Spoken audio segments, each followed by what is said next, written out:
quelqu'un va travailler, et Rabbi Nathan il nous dit, en fait, il va chercher des éléments de lui-même qui se trouvent dans le monde de la matière et sans lesquels il ne pourra pas être libre du tout. Il ne pourra pas être libre du tout. Il n'a pas la force d'être un homme libre s'il ne récupère pas ces éléments-là. Donc il va récupérer ces éléments. Une fois qu'il va les récupérer, il va être un homme libre. Qu'est-ce que ça veut dire libre? Ça veut dire qu'il peut se connecter à l'arbre de vie.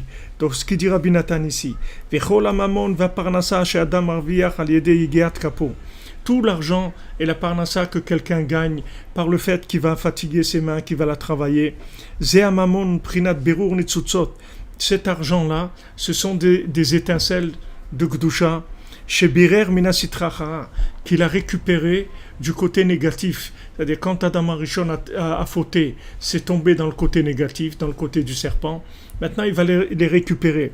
Chez Uprinat Berur Azikaron, en fait, il va récupérer des éléments de mémoire. C'est-à-dire que la personne, maintenant, elle est venue dans ce monde, mais elle a oublié pourquoi elle est venue dans ce monde. D'accord? Comme on dit qu'un bébé dans le ventre de sa maman, il voit toute la Torah, il connaît toute la Torah, il voit des choses merveilleuses et on lui montre absolument tout. Pourquoi dans le ventre de sa maman? Parce qu'il se trouve dans des eaux qui sont les eaux d'avant la création du monde. Et il se trouve aussi connecté avec le nombril, c'est-à-dire il ne mange pas, il n'est pas dans l'air, il est dans l'eau et il vit en connexion. C'est-à-dire il a le mode de vie idéal. Le mode de vie idéal, comme on dit, c'est comme un poisson dans l'eau.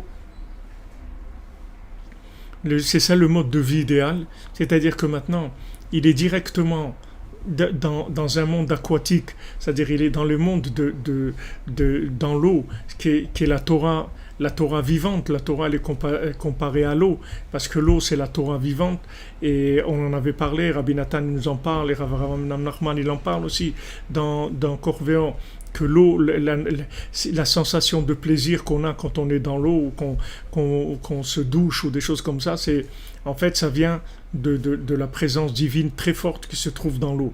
Donc quand un bébé il est dans l'eau, dans le ventre de sa maman, il se trouve dans ce liquide-là. Ce liquide-là, ça lui transmet toutes les connaissances du monde et toutes les connexions du monde, il a tout. Maintenant, quand il sort, alors il est frappé par l'oubli. D'accord? Il oublie. Ça, c'est le premier, la première bienvenue, c'est-à-dire la première, comme on dit, le cadeau de bienvenue dans ce monde, qui est un monde d'air, un monde d'oxygène, un monde d'air. Le premier cadeau de bienvenue qu'on lui fait, c'est qu'il oublie tout. Il oublie tout. Ni il sait pourquoi il est venu ici, ni il sait qui il est, parce qu'avant il savait quelle réincarnation il est. Il connaissait son histoire. Il connaissait les autres épisodes de la série, mais maintenant il arrive et croit que c'est un nouveau film. C'est pas un nouveau film, c'est la suite d'une série, mais seulement on lui a caché ce qu'il y avait avant. Il sait pas. Donc maintenant il rentre dans l'oubli. Et toute sa vie, ça va être de retrouver sa mémoire. C'est pour ça qu'on est venu ici. Maintenant la mémoire, il y a des gens qui commencent à un niveau de mémoire élevé. Il y a des gens qui commencent à un niveau de mémoire. Il y a des gens qui ont tout oublié absolument. Ils sont complètement dormis, c'est-à-dire ils savent birlal, ils savent pas du tout qu'est-ce qu'ils sont venus faire sur terre. Ils savent pas du tout. Donc n'importe quoi, ils adhèrent à n'importe quel truc, à n'importe quelle forme à du sport ou à des jeux d'échecs ou à des associations pour sauver l'évolution des canards dans le truc, n'importe quoi, c'est-à-dire n'importe quoi, il ne sait pas du tout ce qu'il est venu faire ici. Et il y a des gens qui ont déjà un petit niveau de mémoire, et ils sentent, comme on dit, comme un malaise. Ils se sentent pas très à l'aise dans ce monde. À l'école, ils ne se sentent pas très à l'aise. Il y a quelque chose qui sonne faux, vous voyez. Il y a un truc qui les dérange. Il dit, c'est beau tout ça, mais il y a quelque chose qui me dérange dans tout ça. Maintenant, s'ils ont le malheur de parler, alors on les fait taire, c'est-à-dire on les enterre, on les fait taire complètement. Alors, celui qui a compris, comme l'histoire de la brosse à dents que je vous ai raconté, je ne sais pas combien de fois, c'est lui qui a compris ça. Alors il commence à se cacher, il commence à faire un développement de sa connexion en cachette, c'est-à-dire il cache un petit peu son jeu et il commence à chercher parce qu'il a compris qu'il est dans un monde de fous, il commence à chercher. Et il y a des gens qui ont encore plus de mémoire et plus de mémoire. Il y a des tzadikim qui arrivent et qui sont déjà dès le départ, ils se connectent dès le départ, ils ont un niveau de connexion qui est déjà très avancé et ils développent leur connexion tout le temps. Donc pour nous, le commun des mortels, pour des gens comme nous, c'est sûr qu'on a besoin de travailler, de passer par le monde du travail, jusqu'à que normalement on arrive à l'âge de 60 et quelques années, et normalement à cet âge-là. Normalement, c'est Batel Beshishim. Normalement, à partir de 60 ans. Oui, quand vous dites le nombril, c'est la manne, tout à fait. Quand Batel Beshishim, c'est-à-dire à 60 ans, on arrive à annuler l'oubli et la mémoire, elle commence à revenir. Alors, normalement, à partir de 60 ans, on est apte à servir Hachem jour et nuit si on a suivi le chemin comme il fallait, c'est-à-dire depuis le départ qu'on a fait ce qu'il fallait faire en respectant les règles du jeu. Quand on respecte les règles du jeu, dans les 39 travaux, qu'il n'y a pas eu des courts-circuits, donc on arrive à ça, quand on dépasse l'âge de 60 ans, normalement on commence à avoir de la mémoire très forte qui vient et qui vient. Rabbi Nachman, il explique qu'il y a plusieurs parties de l'âme. Et dans ce monde-là, la partie de notre âme qui se trouve en nous, c'est une partie inférieure. Maintenant, plus on avance dans l'âge, plus il y a la partie d'en haut de l'âme qui peut se rapprocher de nous. Donc normalement, en avançant dans l'âge, on doit avoir plus de mémoire. Mais ça, c'est à condition que pendant les années de notre vie, on a fait notre recherche dans le monde du travail, dans la société, etc. On a cherché tout le temps le message d'Hachem, à se rapprocher d'Hachem. Donc après, ça se révèle. Maintenant, les gens qui n'ont pas fait des récipients, alors ça donne l'effet contraire. C'est-à-dire que le fait que cette âme-là, cette partie de l'âme supérieure se rapproche de la personne, ça la rend, chas v'shalom, amnésique, ou l'Alzheimer. Pourquoi les gens ils ont l'Alzheimer, ils perdent la tête, ils reconnaissent plus personne et tout. C'est parce qu'ils ont trop de lumière et ils n'ont pas de récipient. Mais l'âme, elle se rapproche de façon inaltérable, c'est-à-dire personne ne peut arrêter ça. Si vous voulez, au départ, à la naissance, les parties de l'âme d'en bas et d'en haut, elles se séparent. La partie d'en haut, elle remonte, la partie d'en bas est là, et on commence à vivre, à respirer, etc. Maintenant, chaque jour, la partie d'en haut, elle se rapproche de la personne.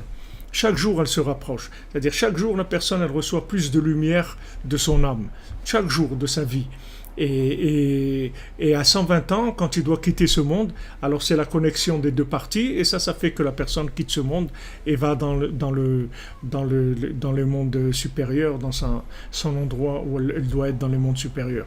Mais maintenant, s'il n'y a pas eu une préparation, alors quand cette lumière descend, alors au lieu de donner à la personne une mémoire extraordinaire, de rendre la personne une personne inspirée, une personne qui voit des choses, qui voit un peu plus loin que l'emballage, qui voit des choses, qui peut aider les autres, etc., ça donne le contraire, c'est-à-dire ça rend la personne, elle perd la tête. C'est pour ça qu'il y a beaucoup de gens âgés qui perdent la tête, c'est parce que ils perdent la tête, c'est pas parce que ils ont oublié, ils perdent la tête parce que la lumière qu'ils reçoivent, elle est trop forte par rapport à leur préparation. Ils n'avaient pas la préparation pour ça. Donc ça donne un effet dévastateur à Shemishmo.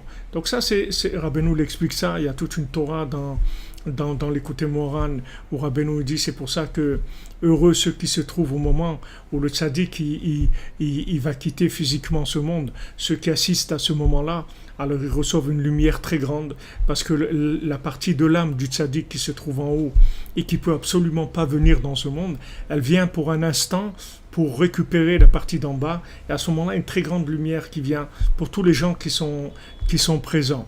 Donc Rabbeinu il explique ça.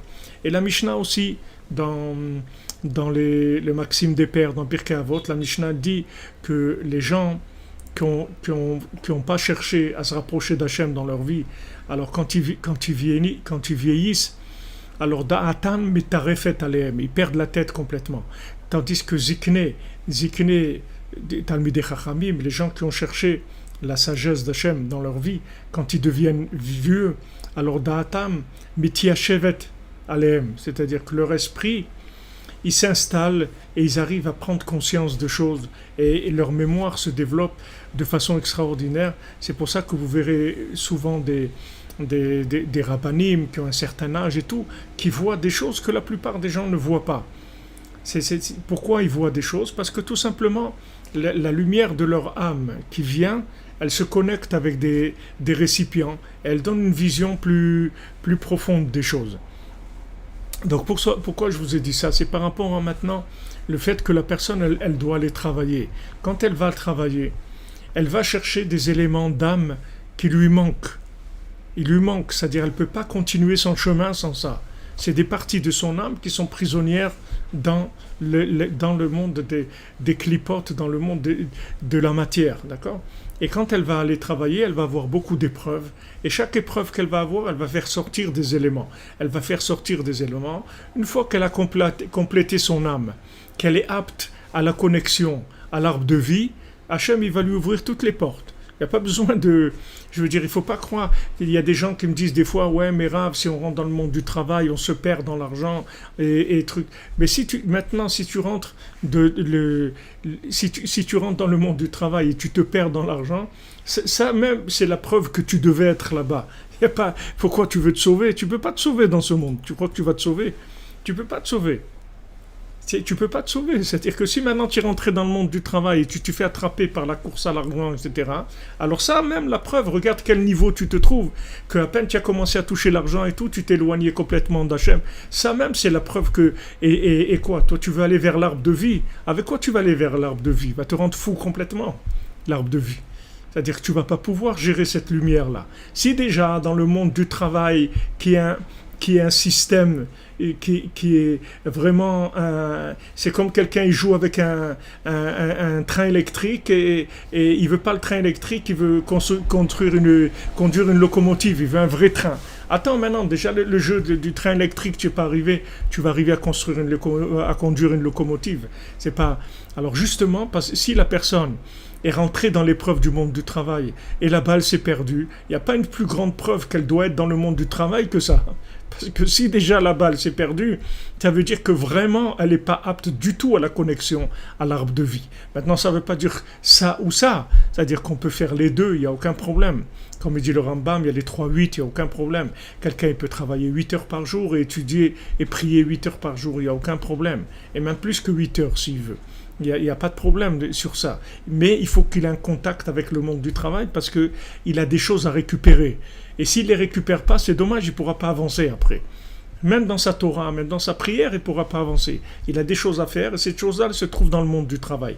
Donc Rabbi Nathan, il nous dit, voilà, maintenant cette personne qui allait à travailler, en fait, elle est rentrée dans un concept d'esclavage momentané parce qu'elle est en train de récupérer des éléments de son âme qui se trouvent dans le monde de la matière.